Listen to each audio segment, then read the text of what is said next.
What's up, Ethan? Thank you so much for joining me on my show. We've been longtime internet friends. It's going to be good to jump into a conversation with you. Welcome.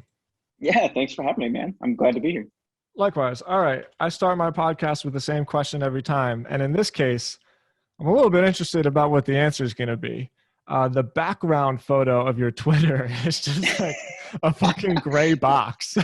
so, so what does the background photo on your Twitter mean? Yeah, this is an abstract statement on the purposelessness of life. Now, it's funny. I was listening to some episodes before we jumped on here, and I heard that this is your opening question, and I'm like, Yeah. oh shit, I gotta like. I thought about updating this, but no, I haven't changed it. It is just blank. That'll tell you something about how new I am to Twitter. I'm still relatively Me new on the too. scene there. I didn't even, to be honest, know you could set something there until like a couple of days ago. Um, but so that's my background story. But I might be able to tell you something about the profile picture, Yeah, sure. which I can make up for it. So um, that picture is a photo that I took during a hike. I was out hiking with a buddy of mine in Vermont, and this was winter of 2012. I had just moved back to New England after I was living in a box truck in Hawaii, and that's where I started writing. So I had gone to Hawaii in part because I could live there really cheap. I could finish my degree online and I could write. And I had just moved back to New England and was looking to really get started in writing. And this, like I said, back in 2012, the funny thing is there really was no super clear cut avenue to making a living as a writer, Yeah. like there were a few people. I mean, I really loved travel writing, so I was paying attention to people in that space. And there were a few people who were killing it. Like Nomadic Matt, I think, was just wrapping either his He's first still or killing second it. book. What's that? I Oh said yeah, he's yeah. He's still killing it. And back then, though, he was kind of like early to the influencer blogger scene, but there was no way to do it, man. Or it was a grind. I'll tell you, my first writing gig was I found on Craigslist, and it was reviewing dating websites for $15 per review. And I took it at first, and I was like, you got to start somewhere. And then as soon as I looked at these sites, I'm like, I can't do this. They were so sketchy. I'm like, if anybody reads this and I just had this image in my head that somebody was going to get like locked in a dungeon somewhere because of my review. So I ultimately walked away from it. And long story short, that picture was taken right at the exact same time. The difficulty of becoming a writer sent me on this very sort of circuitous route over the next 10 years through web development, and then community building for web development. And then now, because of some of those hops, ultimately stumbled my way back into being a writer in a time when there's actually demand for it, which is what brings us to this conversation today. So Yeah, well, that's perfect, man. I appreciate the story. I say you just need to keep your background photo blank now from this point. And yeah, man, before every podcast, I do like just a little bit of research. I line up some questions, and then what always happens is I kind of throw the questions out because the conversation lends itself to where it's supposed to be. And uh, on that note, I don't even try to do this. Like, I consider myself a writer. And I guess just by nature of the people that I'm attracted to or whatever, it seems like it's always people that are infatuated with, like sort of obsessed with that craft of putting words on a page. And it's hard. And I think the reason why I like writers the most is because it's the hardest thing to do. Um, and I don't think it's even close, to be honest. Like, video editing is difficult and there's a craft to it, but just the process of sitting down and being at battle with like your mind to say like, this is worth saying, this is what I'm actually trying to say. Like, I articulated my thoughts in a concise way in like the shortest amount of words possible. So I did not know that about yourself. I did not know that you were like an aspiring writer. Where did that come from? Like, have you always been into novels? Were you always into blogs? Why writing? I never knew that about you. That's a great question. So, I think a love for writing and storytelling is probably the only thing that has been consistent throughout my entire life. Yeah, Like me I grew too. up, yeah. Yeah. It's funny, and that's really what we're talking about too. At the end of the day, like all these media companies that are popping up, whether it's a newsletter or like TikTok influencers, all these different media companies that are now successful. When you really get to the bottom of it, it's storytelling, and I Hmm. think there's, I think humans are natural storytellers, and that's one of the reasons that so many people are moving into this creator economy. Is it allows you to build on something that maybe comes very naturally to us as a species that we hold like really important.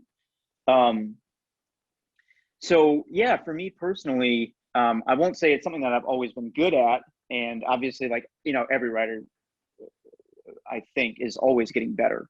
Yeah.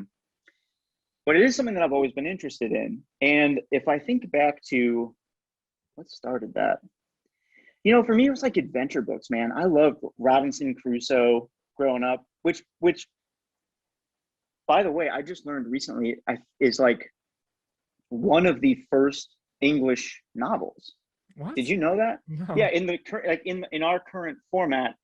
Don't quote me on this, although it's just It's you and me, right? No one's gonna see this. Yeah, I bought an old version of Robinson Crusoe recently, and there's like a little forward in there that talks about Defoe, who's the guy who wrote it, and they're just talking about how like revolutionary that type of writing was for its time. Before that book, literature was just very different. It was much, and if you go back and read like the old Victorian literature, you can sense a difference. My takeaway was that Crusoe was like much more character driven, and it's interesting to me. I didn't realize how old it was either. That book was written hundreds of years ago. Uh, so there's a quick aside, but yeah, books like Robinson Crusoe or like Treasure Island, all those, I loved those growing up, and I just remembered it. So I wanted to have like a life of adventure, and I'll tell you, you want to know what hooked me? It was this Indiana Jones, the yes. the one with Sean Connery where he's got the Grail diary. Yeah, The Last Crusade. Yes. Yeah. I saw that movie and his notebook, and I was like, I want a notebook like that. Like, I want to live the kind of life where you have like cool leather bound notebooks with sketches and notes and all kinds of stuff in it. And it just hooked me. I wanted to be like a travel writer for the longest time. So that's going back 25 years or so. Kind of my earliest memories of doing it. And then when I turned like 10, I think it was, my parents bought me a leather bound notebook. It was the very first one I ever had. And I still have, I don't have the notebook anymore, but I have the front page where they said, hey, just thought you could use a place to keep track of your adventures. And I did. That movie and that gift changed my life, I think, in some like weird way. Man, this is so cool. You and I have such similar stories. This is almost embarrassing to say, but fuck it, I'm going to say it. I carry a notebook with me everywhere. If you're watching this on YouTube, I put it up. I got stacks and stacks of them in the other room. I keep all of them. You got your notebook? Yeah, yeah. And my mom used to read me the book Harriet the Spy when I was a kid. And I thought it was the coolest thing to just go around everywhere and keep track of all of the shit that I saw. And I still do it till this day. I mean, I don't even really necessarily know what these notebooks are for. There's not necessarily a point. I'm not trying to like create anything. I'm just keeping track of all of the shit that I see.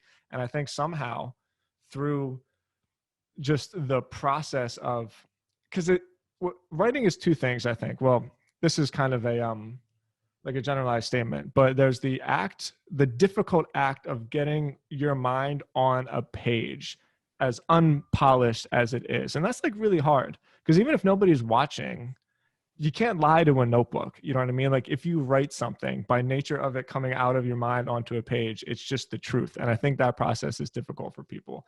And then there's the second step, which is, I don't know, call it what you want, the publication aspect of it. Mm-hmm. And so yeah, I was just hooked on that. And I think I was very similar to you. I wasn't necessarily into the travel stuff. I was just weird and shy when I was a kid. And so it Yep. was like my friend, you know, everywhere I went, I just had this buddy that I could talk to. I could say whatever I wanted to it. It never like bitched at me or fucking grounded me. You know what I mean? I think it's so cool how similar those stories are. Yeah, that is really interesting. You know, you're making me think of something too now, which is like a lot of the most interesting people that I know have very similar stories and habits. Like we have a guy here at the Hustle, Zach, who writes our Sunday story, and he's one of the most interesting people that I've had the pleasure of meeting in this role so far. Just because, like, for anybody who hasn't read it yet, like our Sunday story is usually longer form journalism on some kind of obscure story that you maybe haven't heard of before. So he finds things like, people who um, win lotteries multiple times, or like he'll do a deep dive on different scam tactics, or like there's just all kinds of interesting stuff. Broke this story last year during the pandemic of this guy up in Alaska who was basically feeding his entire town because it was so hard to get supplies in. He was kind of coordinating supplies, and so he's a really interesting dude, finds really interesting stories. And we were talking recently, and he basically said, yeah, he doesn't carry a cell phone when he goes out of the house. He carries a notebook. And like that's specifically to uh, just kind of foster that curiosity. Mm-hmm. And I admire it in anybody who's dedicated to that, like, art of curiosity. Because I think that's really what great storytelling comes down to.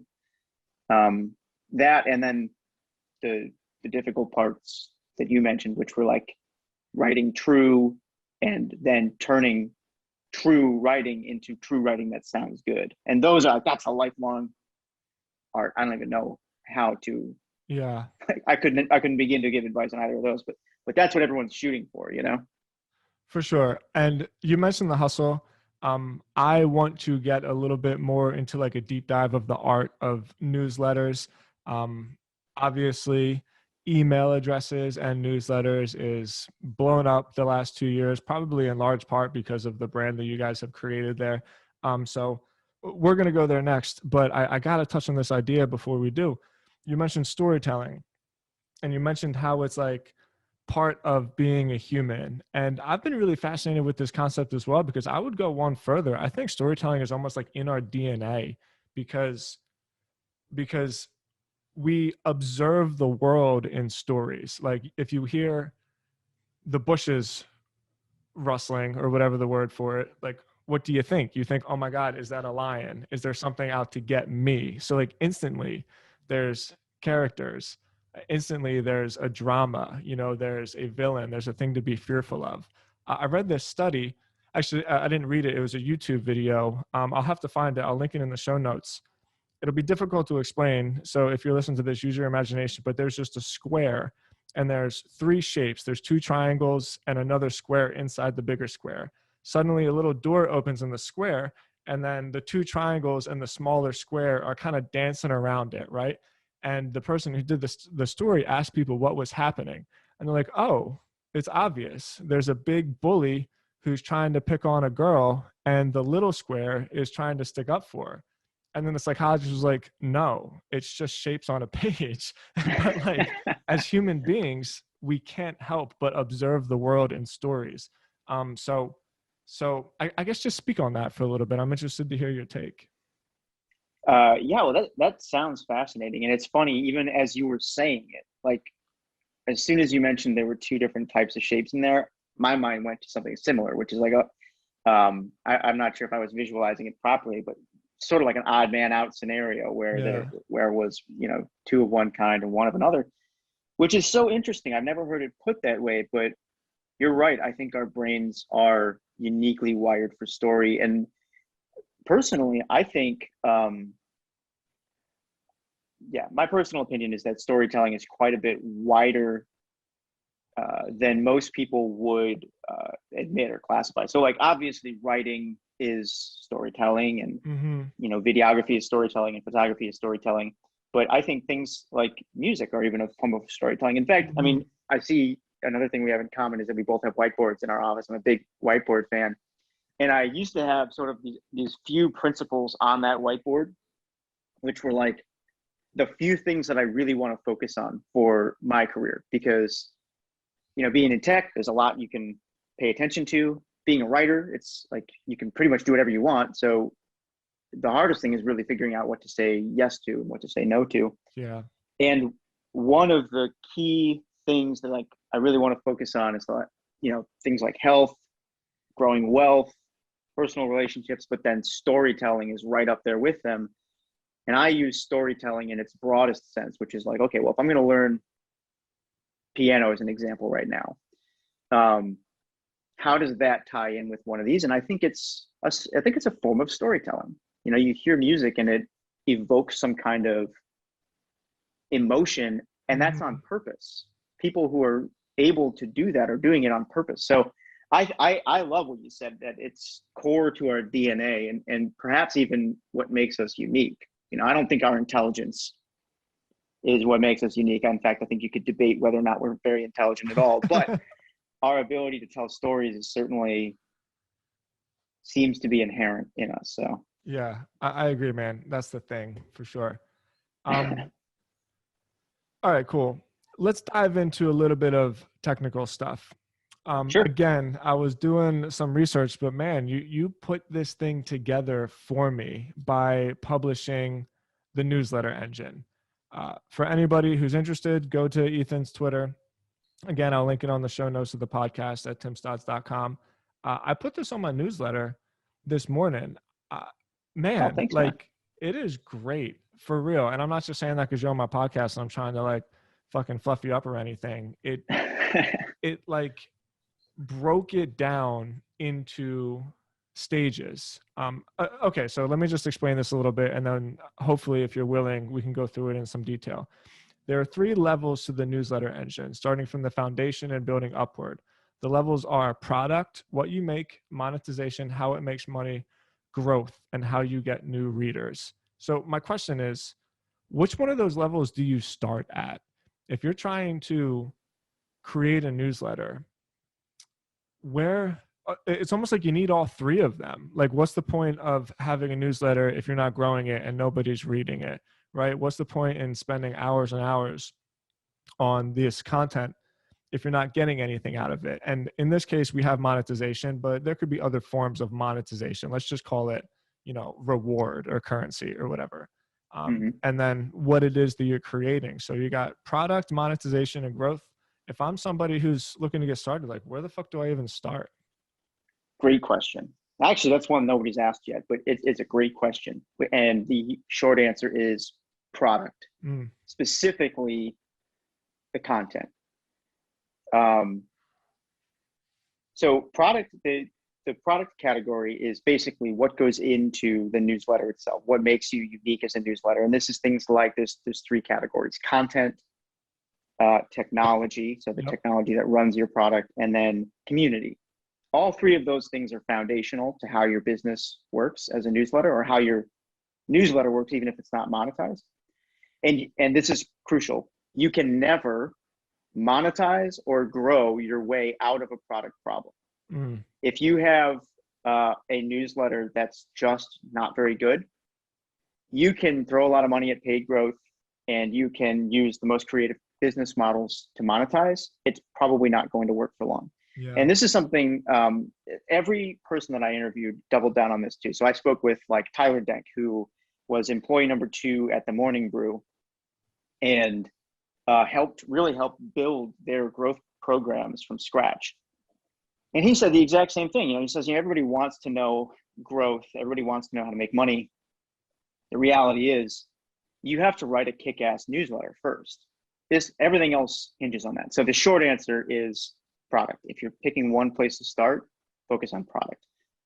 To go a little bit deeper, first of all, thank you for the kind words. Like, this is a model that we developed over the course of about 6 months, just interviewing people, talked to a whole bunch of businesses and learned how their companies worked, and then really tried to involved in this, just so I can give some shout outs. A bunch of people here, like the whole Brad team. Wolverton. Yeah, Brad Wolverton, who's our head of content. Colby, who like was really one of my closest sort of collaborators on this. And then in terms of the way it looks, like we distilled this model, but our designer Mallory is the one who made it look awesome. So there's a lot of people involved in bringing this to you. But it was really important that we figured it out, because I knew as we were writing this huge research report, it was hundreds of pages long. Wow. I knew that we needed something to anchor it, right? Like, how do you talk somebody through hundreds of pages of content? And so we started really looking for a visual model that explained the business as a whole. And this is what's key about the newsletter engine for people to understand, is that it represents, if you look at the model in full, the full potential of a newsletter business. So there is the product layer. Above that, there's monetization, and there's 3 different types of monetization. There's basically 3 ways you can make money from a newsletter. You have free subscriptions, low-priced subscriptions, and high-priced subscriptions. Now, some businesses have all 3 of those. Some have just 1, some have 2. There's a lot of different combinations. And on their own, any one of those can be $100 million newsletters. So it's important to know that the entire engine represents sort of the full capacity or the full potential, but you don't necessarily need to have it all in order to run a successful business. But you do need product. You got to have product in order for any of this to work. Excellent. So let's assume whoever is reading this is a great writer. They're building a great brand and a reputation. People are signing up, and not just signing up, but sharing. So we got the product stage covered. You touched on monetization. And I think when people hear that, they think, oh, sure, you monetize through ads or you monetize through subscriptions. However, you just touched on it in your previous statement, but I want to dive into all 3 of these. So we got free newsletter, low price newsletter, high price newsletter. Like, what are some examples of these 3 tiers? And you don't have to get too into it, but like, what are some of the pros and cons of all 3? Yeah, sure. So great question. And I'll pause for a brief shout out to people like James Altucher and Ryan Dice, who really were instrumental in helping us figure this out too. Cool. He's one of my dream podcast guests, is James Altucher. Really? Yeah. Sometimes he says shit and I'm just like cringing, but then other times he says shit and it's so prophetic. And I'm like, man, I just respect people who are willing to be themselves regardless of what other people think about it. Yeah, he's a really interesting guy. And he's got great hair. Yeah, controversial guy too. And I also respect his ability to be himself in the face of that. And just having spoken with him pretty extensively, I get the sense that he genuinely, he cares what people think, but he's also still willing to just say what he feels is true. And you don't have to agree with everybody, but somebody's willingness to speak their mind, I've always respected it. So he was instrumental in helping us really figure this out.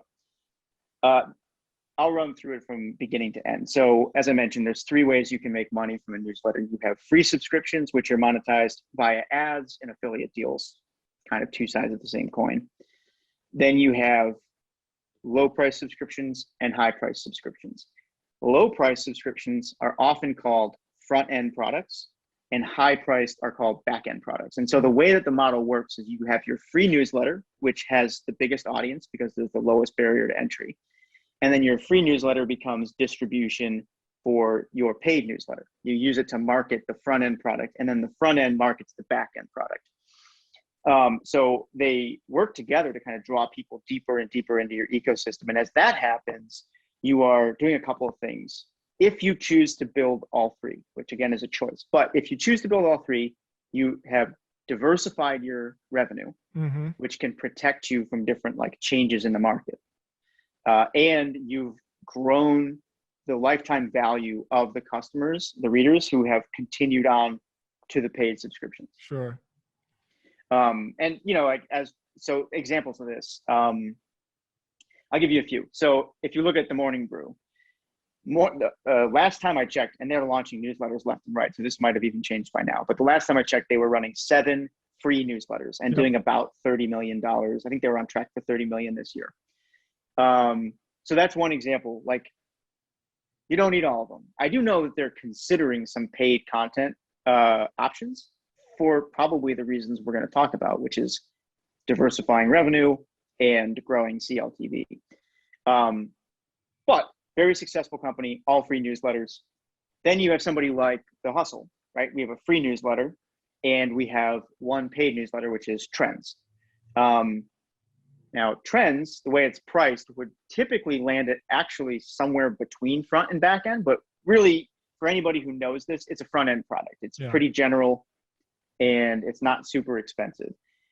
The key difference, maybe I should just touch on this a little bit here. The key difference, by the way, between those front and back end products, front end is typically a little more general and typically starts around $5 to $10 a month or $100 a year. That's a generalization, but that's about where they're typically priced. And you can think about Substack subscriptions as a version of that. Back-end products, typically much more specific and often start around $500 and then go all the way up. And you can have back-end products that are in the tens of thousands of dollars. James Altucher is a great example of this. So he has a free newsletter. He has, I think it's somewhere between 2 and 4 front-end newsletters. And they're all kind of based around different aspects of life, business building, investing. And then he has, again, somewhere between 2 and 4 back-end newsletters. And those are anywhere from 1,000 to 5,000 plus. And they focus on like very specific investing strategies. Almost like market reports. Yeah. And so if you understand how the model works, there's a couple really cool things you can do with it. For example, you can use it to break down your business and figure out where some white space might exist, right? So like if you already have a free newsletter and okay, well, maybe the next step would be this front end product. What can we do for a front end product that can diversify our revenue and grow our CLTV of readers? You can also use it to break down other companies and sort of analyze how they're doing business. So again, you look at somebody like James Altucher, he's operating on all 3 of these monetization strategies. And you know what to look for if you have the model and kind of dissect how his business works.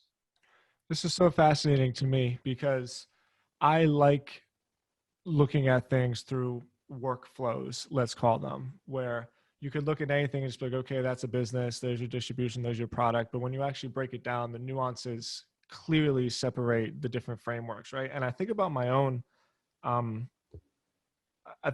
company. With Copyblogger, we have 120,000 subscribers. We gain about anywhere from 110 to 130 new subs a day. And that's significant. It's really growing. But the free newsletter that we send out every Friday, it's got a really, really good open rate. And I can't figure out how to make what we would call the free newsletter.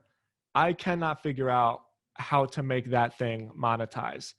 And with that being said, it doesn't always need to, like you're saying. Like I don't need to leverage everything and put ads on it, because as of right now, the free newsletter is basically a distribution channel for our paid newsletter. I would consider ours more of like a membership site, but being part of the membership comes with a weekly newsletter, which is like higher end, a little bit more well-researched content and master classes and education, whatever. So, so when you break it down in this newsletter engine, you can actually see where you would apply different strategies or different tactics to each compartment, let's call them. So I guess what I'm saying is, like, I'm basically just reiterating what you're saying. You don't necessarily have to do all 3. All of them present their own unique abilities and challenges. But now that you can see the difference, it makes it easier to see strengths and weaknesses like in your own email marketing / newsletter / product line. For sure. Yeah. And the goal was to sort of get down to the essence of what each of those areas of a business is really trying to do. I mean, to your point, you don't necessarily, even if you have a large free newsletter, you don't have to monetize it. One of my favorite newsletter writers, Cody Sanchez, she writes Contrarian Thinking, which is this really great look at, investing and business building. And she also is a partner, or she may be chair at this point. I'm not sure, but basically is deep in the VC space. She runs an investment fund, and her free newsletter has stayed free. There's no ads in it, but just by talking through her thinking, she has attracted millions of dollars into her investment fund, which is a form of monetization. So there are advantages to just running an ad-free newsletter as well. And when you understand, how the business breaks down, you can make those decisions better for yourself. Yeah. Yeah. Really cool. So, all right, we got one more, and I think this is so underappreciated, which is the tech stack that you're using. I'm not going to get too opinionated on this. Well, maybe I will. I think people that build newsletters on Substack are nuts. There's so many examples of this turning out not well. However, when people say like, I don't know how to build websites, I don't know how to get started, what should I do? I tell them just to get started. And the easiest place to do that is probably on Substack. All of that aside, there's a lot of different ways to create it's not quite a tech stack, but just for semantic purposes, we'll just call it that. Like there's a lot of different ways to set up the infrastructure to collect emails and to deliver content to your subscribers. So again, let's play it from the role of like, I'm just getting started. How would you set up your software? Like, how would you set up your tech? What do you think is the best place to get moving? Sure. Great question. And this is probably one of the most popular questions people want to know the answer to as well. I'll say a couple of things. I think you're right. People tend to overthink this. If you're just getting started, the best option is to pick whatever is easiest and least expensive. And the two industry leaders for that right now are MailChimp. They've got the most market share, and Substack is by far one of the easiest. There are other versions of Substack, like Twitter just bought Review recently, which kind of does a similar thing. Yep. But let me tell you this. So in talking to the technical leads at The Hustle and Morning Brew and other newsletters, we found something that was pretty interesting. We found that your tech stack, if you're building a successful newsletter business, your tech stack is going to change a couple of times. And what we found is that they tended to change around the same point for mostly the same reasons. So the way to think about it, and this is, again, kind of a generalization. Anybody who's technical can battle me on this. And there's a lot of different ways to approach this. But if you're just looking for like a super concrete answer, here's how you can think about it. How many emails are you sending per day? If you're sending less than 100,000 emails per day, your tech stack is not going to matter. So pick whatever's easiest and cheapest and just get started and focus on writing a kick-ass newsletter. Now, what happens at 100,000 emails per day? That's when things like deliverability will actually, let me pause for a second. A few things tend to happen in a newsletter company around this time. So anywhere from 70 to 100,000 free subscribers, your list is really big enough to monetize via ads. You could do it earlier if you wanted to, but at that point, like you can do it and you can really make it worth your time. So people tend to start monetizing, which means they now have resources to think about hiring and think about their tech stack. Very often, this was the case at Morning Brew, this was the case at The Hustle. Once you hit about 100,000 subscribers, you are going to be working with somebody on the technical side, whether that's full-time or just a contractor that comes in. Some of the technical decisions become a little more nuanced. And so very often newsletters they have somebody to handle some of the technical stuff at that point. Yeah. So with both of those in mind, you've monetized, you've got somebody who's technical. Once you hit that 100,000 subscriber mark, that's when deliverability will start to make a serious difference in your revenue. So below that, you really just got to focus on writing a great newsletter. But once you're at 100,000, if you have, even a small percentage of those people bouncing, or your newsletters being classified as spam by their inbox, like that can be several thousand people a day, which starts to have a significant impact on your bottom line. So at that point, around 100,000 subscribers, people tend to notice that there's like now a financial reason to reconsider their tech stack. And that's when they upgrade. That's the first upgrade. The second one is around 1 million users. So you can ride it from like 0 to 10,000, just use whatever's easy, or sorry, 0 to 100,000, whatever's easiest and least expensive. 100,000 to about 1 million, that's usually the same tech stack. And then from 1 million plus, I mean, you're running a pretty substantial media business, and you're going to have a more complex tech stack at that point. That's a lot to absorb, but if that was clear, I'll take one step deeper for anybody who's thinking about this or might be a little bit more. Yeah, please do. It was advanced. perfectly clear. Cool. Okay, so when it comes to your tech stack, there are basically 5 key areas that a newsletter business needs to think about. Now, if you're not running a newsletter business, this is a different story. But for a business, there's 5. It's your website, your registration software, your payment provider, your ESP, what you use to send the email, and then the analytics software that you use. So those 5 are present in most newsletter businesses. So early on, you're looking for kind of like an all-in-one solution that can handle those. And that's why TechStack and MailChimp, and even to some extent HubSpot, but HubSpot's like a little bit more advanced. And I think actually is better reserved for somebody once they've really found their footing as an email marketer. But early on, you're looking for something that can give you like all 5 of those in one. And then as you grow, you will start to like plug and play each one individually. You'll want better analytics tools for different areas of your newsletter, whether it's your website or what's going on in the inbox or what's going on with your advertising or whatever. You may switch your payment provider in order to make like Substack charges per transaction. Yeah, or in the case of if you start on Substack, they've got a sizable fee for running your paid newsletter. Once you grow past a certain point, most people want to switch. In fact, I think even Substack wants you to switch because they're sort of building for a certain size creator. So anyways, as you grow, you will start to plug and play with those. But generally speaking, 5 key areas: website, registration software, payment provider, ESP, and analytics. And as you build, you will want to think about each of those. So I would imagine there's some people listening to this thinking to themselves, this doesn't apply to me that much because I'm just a guy or a gal trying to get a couple of subscribers. And I want to stay on this for a little bit because it matters, and it matters a lot faster than you think it's going to. So I'll give you a perfect example. We built our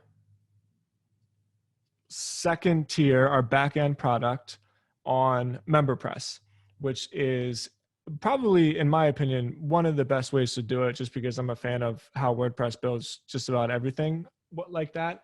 However, we found that the community aspect on MemberPress was lacking because MemberPress basically can build forums, but MemberPress doesn't allow you to have that kind of 2.0 social media scroll type thing. So we needed to put a community into it as well, alongside having a way to distribute the newsletter. And we thought about it a lot. We looked at Circle, we looked at Mighty Networks. Ultimately, we chose to put the community itself in Mighty Networks simply because we have a lot of educational products too. And Mighty allows you to upload natively onto their platform. There's pros and cons to all of them, not necessarily advocating for any of them.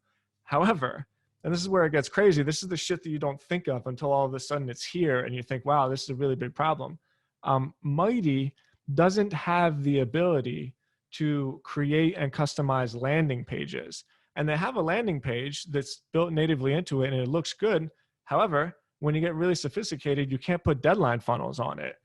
So like once you got 100 people every day, you want to put them through a deadline that says like, hey, if you sign up for the next 7 days, you get $100 off. And that landing page, once the deadline funnel is done, once those 7 days are over, that landing page needs to go to the original price point because you can't just have it floating out there because then you're not honoring your deal to the people who did, take advantage of that. So anyway, it's a problem, you know, and you got to figure out how to Yeah. solve this stuff. And so ultimately what we did is we kept the landing pages on MemberPress, static on WordPress, kept deadline funnels moving, and built a really custom Zapier route so that if they get tagged as a person who purchases the membership, then they get sent an invite from Mighty Networks into the secret membership, basically. So, like, you know, it's not a problem until all of a sudden it is. And if you don't take advantage of this stuff, especially I find with tech, um, it's always one of those things where, like, if you knew what you needed to know before the problem came up, you would have done a different solution, but you're always reacting because, like, it's very, very difficult to foresee these things coming.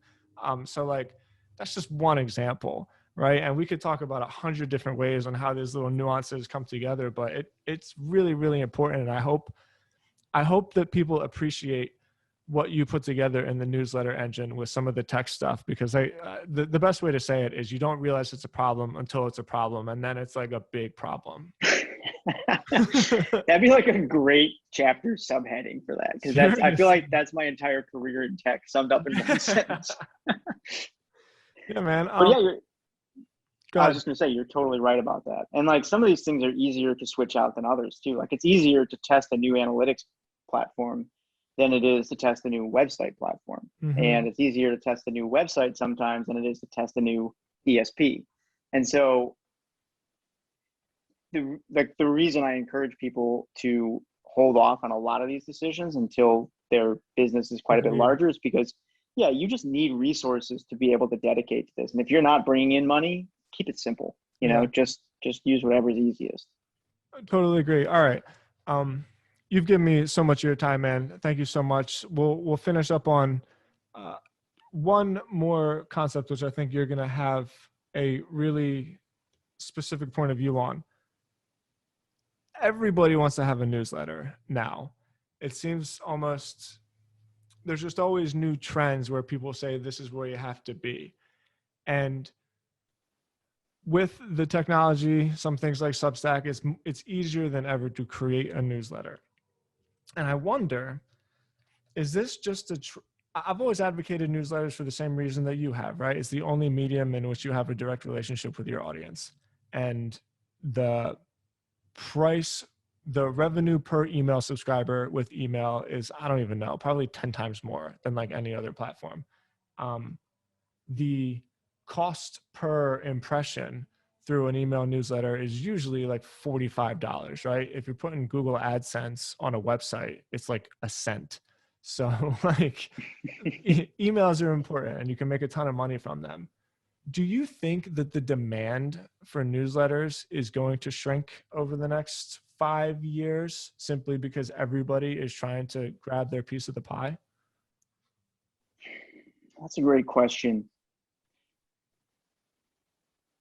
Personally, I think there's definitely an aspect of this that is a hype cycle, Mm-hmm. right? And I think, you know, part of that is okay. It's not that, like, I think one of the reasons there's a hype cycle around this is because a lot of these tools are making this business viable for the first time in this way. Like if you look at the cost of running a newspaper, right? Like a local newspaper, that used to be a profitable business. And then technology changed and introduced a whole bunch of competition that basically made that business model obsolete.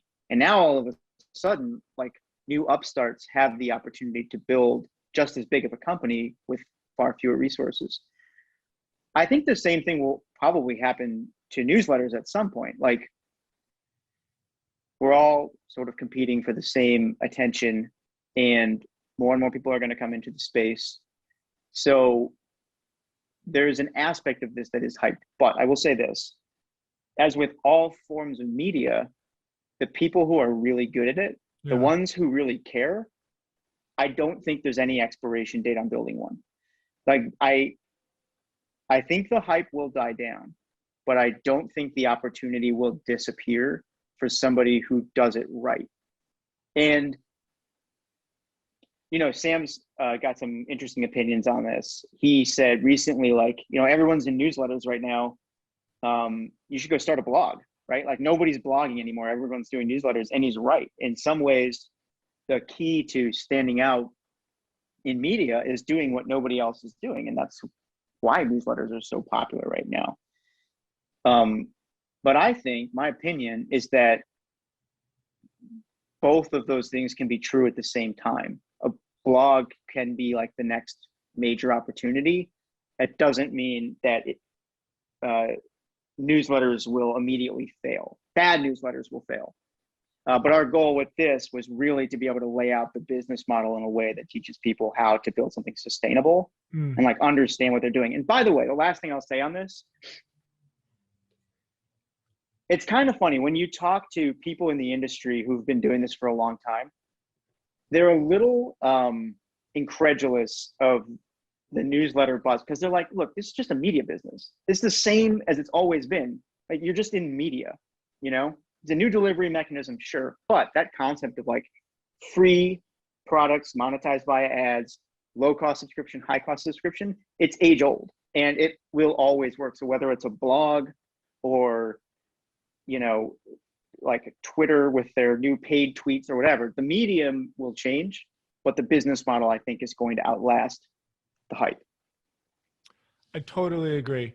And I think what will happen is it just gets more and more long tail because now everybody can create a brand around whatever, right? Like, I don't even know. I'm really into graphic novels. I've been into them since I was a kid. There's not that many people that are into them, but there's ridiculously, what the fuck's the word I'm looking for? Like loyal people that are also passionate about graphic novels online.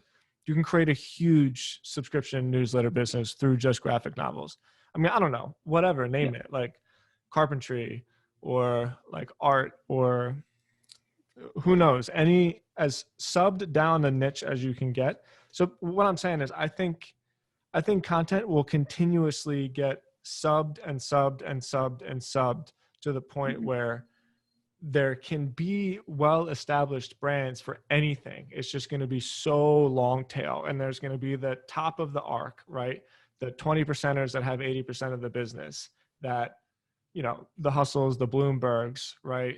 Those people are just always going to dominate. But like, frankly, that's okay, because I actually think for regular folks who may want to live this kind of lifestyle where you have like freedom and creative expression and do whatever you want, I think the opportunity for this is really in those long tails. Absolutely. Absolutely. You don't need a huge audience to build a viable business if you know how to monetize well. Yeah. It's funny you mentioned the long tail. I just saw this guy on TikTok the other day. He talks about parking barricades, and traffic barricades. That's his thing. He's like an architect and he designs these. So his pieces are really interesting. But he's got like 400,000 followers on TikTok. It's amazing. So do your thing. I think, and by the way, I think this actually really brings us full circle to your first question, which is, where do you start? You start with product, and specifically like that content strategy. Make something great, make something that you love. And the reason is, if you do that, your audience will follow you across the mediums, right? Like Hustle started as a conference. We weren't a newsletter company. And who knows what we'll be 5 years from now, right? But if you zero in on that thing that you really like, your people, like the stories that you tell, doesn't matter what medium you choose, they will continue to follow you. Agreed totally. And one last point on this. I made kind of a patronizing tweet yesterday, basically saying that like if I was a teenager, I would make so much money cutting lawns because nobody wants to do it. They all want to be YouTubers. And what the fuck do you know happens? Some guy retweets it and he's like, this really means a lot to me because I do work, but I have a YouTube channel about cutting my own lawn. And that's his entire YouTube channel. It's just him trying to make his lawn as good as possible. And his videos have thousands and thousands of views. And I was just thinking to myself like, wow, you could easily make a newsletter about your lawn. Like, It's awesome, man. it is. It's That's the cool. thing. There's so much opportunity out there. I think, people just need to build, Yeah. what they love. Yeah. And Yeah. then somebody asked me the other day too. They said, like, what's more important? It was like writing a great newsletter or knowing how to monetize it. And I gave him, I cheated. I said, I'm going to cheat and give you two answers. The first answer is writing a great newsletter. If you know how to write a great newsletter, like, that's the most important thing, right? Because it's going to fail without that. But if you know how to monetize, you can build a really successful business on an okay newsletter. You don't have to be Hemingway, right? You just have to be like in tune with what it is you believe. Yeah. So, and I think that's what people are doing over at Copyblogger. Thanks, man. We're working hard. It's been a hell of an adventure. Sometimes I still wake up in the morning and I'm like, wait, did I really do this? And it's been a lot of work, but I'm really proud of it. Thank you for the compliment. That actually means a lot to me. It's you know how it is. You're behind the scenes and you wonder if anybody's even paying attention, right? No matter how big your audience is, you're still just you inside your own fickle little mind. And so that means a lot to me. We've been working hard. So thank you. Sure thing, man.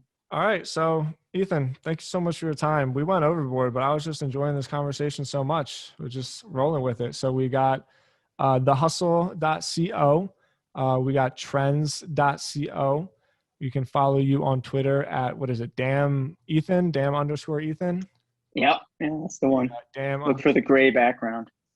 Yeah, with the gray background. Do you got a personal website?